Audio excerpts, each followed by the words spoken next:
রাতের বেলা সে মোবাইল দেখতেছে, মোবাইলের মধ্যে সে একটু খারাপ দৃশ্য দেখাচ্ছিল। এমন সময় মেয়ে গিয়ে ঘরে ঢুকলো, মেয়ে ঘরে ঢুকে দেখলো বাবা তার মোবাইলের মধ্যে খারাপ দৃশ্য দেখছে, মেয়ে দেখে ফেললো। মেয়ে তখন বাবাকে বলল, একটা শব্দ বলেছে, লজ্জা করে না বাবা? মেয়েটা ঘরে চলে গেল। সেই বাবা যন্ত্রণায় ভুগতে আরম্ভ করলো, আরে আমার মেয়ে দেখে ফেললো, আমার মেয়ে কি কথাটা বলেছে, লজ্জা করে না বাবা?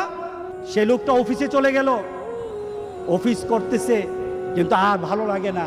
মেয়েটা কি বলেছে, লজ্জা লাগে না বাবা? কিন্তু মেয়েটার যন্ত্রণায় সে হার্ট ফিল করলো।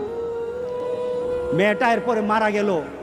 বাবা যখন বাড়িতে ফিরে আসলো, বাবার মাথাটা নোয়া, লজ্জিত একটা মুখ।